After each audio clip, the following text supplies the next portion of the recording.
Scientists confirm there are 40 huge craters at the bottom of Lake Michigan, of the Great Lakes, of course. Researchers recently surveyed the bottom of Lake Michigan after spotting strange circles on the lake bed in 2022. New observations show the circles are craters, but how they formed remains unclear. Well, nobody talks about the fact that the Great Lakes sit on top of a mantle plume that's been there a billion years. There's magma under the Great Lakes. Lake Superior was at one time flush with right next to Wyoming. And the Great Plains are stretching because there's that part of the horseshoe-shaped magma. The western part of it is under the Great Plains.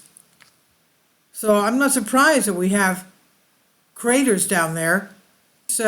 When you look at this, 2 years ago, sonar images revealed strange circles at the bottom of Lake Michigan. Scientists could not explain. Now a survey determined the shapes are giant holes. There are many more secrets left to unravel, researchers say. Well, I hope they found out that they do have magma under there. The holes were first discovered in 2022 when researchers embarked on a mission to map the lake bed inside the Wisconsin Shipwreck Coast National Marine Sanctuary, a protected area of Lake Michigan that contains 36 known shipwrecks, and may contain more. Weird circles appeared on the map that looked natural rather than man-made. Russ Green, maritime archaeologist and superintendent of the sanctuary who took part in the mapping project Total Life Science, the shapes were likely depressions in the lake bed, but the researchers could not be sure. Any kind of new discovery in the Great Lakes is exciting, Green said, but these features really stand out. They are in deep water, 500 feet, and were not known before, as far as we can tell, he said. Brendan Bayard, a local shipwreck hunter, spotted the mysterious circles around the same time as Green and his colleagues while searching for a sunken freighter. To his eyes, the circles were clearly depressions or craters measuring between 20 and 40 feet deep. And Bayard told Life Science in an email there were dozens of them in our search grid.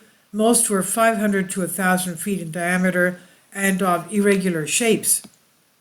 There was a lag in processing data from the initial mapping expedition, but Green, Bayard, and their colleagues eventually contacted scientists at the National Oceanic Atmospheric Administration, NOAA, Great Lakes Environmental Research Laboratory, Green said. This year, the research team conducted a joint survey to examine the circles most closely. On August 21st, they used a remotely operated vehicle to confirm that the shapes are enormous, naturally occurring craters. Scientists counted roughly 40 of them, but there are likely more to be found. Steve Ruberg, researcher at GLERL, told Milwaukee Journal Sentinel. The craters were like perfect little circles on the lake bed about 14 miles southeast of Sheboygan, Wisconsin, Ruberg said, and extended southwards in a line towards Port Washington, also in Wisconsin. Researchers previously found similar depressions at the bottom of Lake Huron, which borders Michigan and Canada.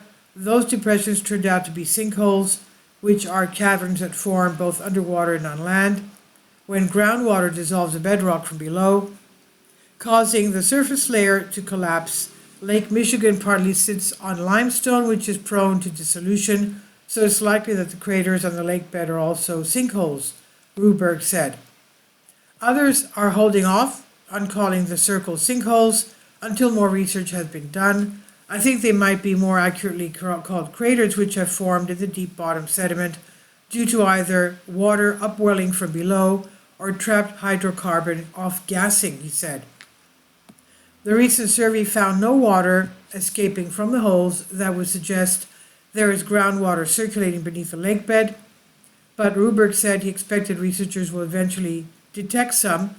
Images and videos of the holes showed freshwater shrimp, small fish, and invasive quagga mussels doing their thing in the dark down there, he said. It's unclear what impact the holes might be having on Lake Michigan as a whole, but researchers are confident they will find out in time. We'll be exploring them for years to come to learn more and sort out how they got there and what role they played in Lake Michigan's ecosystem, Green said. This is by Sacha Parr on Life Science. Please leave your comments and thank you for your support. Finally, support my Patreon account. The daily posts are 5 videos daily, and they are totally different from what I have on my YouTube channel. Thank you so much for your support and that you find all my content so interesting. You'll find the Patreon account details in the description box below.